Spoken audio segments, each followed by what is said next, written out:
ఓం నమో నారాయణాయ.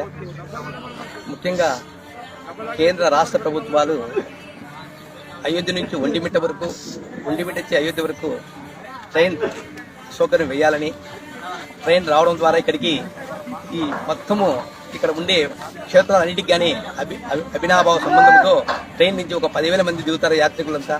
ఇక్కడ ఒంటిమిట్టలో ఉండే ప్రతి టౌన్షిప్ కావచ్చు, ఎక్స్ఎల్ఆర్ గ్రాంట్ కావచ్చు, హరిత గెస్ట్ హౌస్ కావచ్చు, టీటీడీ గెస్ట్ హౌస్ కావచ్చు, ఊర్లో ప్రజలకు కానీ జీవనోపాధి కల్పించడమే కాకుండా అక్కడ యాత్రికులు దిగుతూనే ఆటోలు, జీపుల ద్వారా వివిధ రవాణా సాధనాల ద్వారా వాళ్ళు ఒక రూమ్ తిరిగి ఇక్కడ స్టే చేసి ఇక్కడ రామవారిని దర్శించేసి తర్వాత ఇక్కడ నుంచి ప్యాకేజ్ లాగా తాళపాక అయితేనేమి, అత్తిరాలు అయితేనేమి, నందలూరు అయితేనేమి, హవూబిలం అయితేనేమి, బ్రహ్మంగారి మఠం అయితేనేమి, పుష్పగిరి క్షేత్రం అయితేనేమి, ఇట్లా ఎన్నో పరిసర గండి క్షేత్రం అయితేనేమి ఇక్కడ నుంచి ప్యాకేజ్ ద్వారా దర్శించుకొని మళ్ళీ ఇక్కడ రూమ్లోకి వస్తుంటారు. అప్పుడు రవాణా సౌకర్యం ద్వారా అందరికీ జీవనోపాధి, తర్వాత ఇక్కడ యాత్రికులకు వసతి సౌకర్యం అయితేనేమి, తర్వాత జ్ఞానంగానే వెలువడుతుందని వాళ్ళ భావాలు, వాళ్ళ యొక్క భావాలు మనకు ఉండబడతాయి, మన భావాలు వాళ్ళకు, మన జీవనశైలి వాళ్ళకు, వాళ్ళ జీవనశైలి మనకు తెలుస్తుంది అన్నమాట.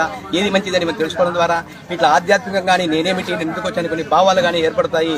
ఇటువంటి రైలు వేయాలని కేంద్ర రాష్ట్ర ప్రభుత్వాలకు మొత్తము ప్రపంచవ్యాప్తంగా ఉండే రామ భక్తులు అయితేనేమి, ప్రజానికం అయితేనేమి వేయడం ద్వారా పూర్వంలో అయోధ్యలో జన్మస్థానం అయితే ఇక్కడ నడియాన ప్రదేశమని ఒంటిమిట్ట అయోధ్యకు రైలు నడపాలని కేంద్ర రాష్ట్ర ప్రభుత్వాలకు ప్రజల తరపున విజ్ఞప్తి చేస్తున్నాం. నమో నారాయణయ్య.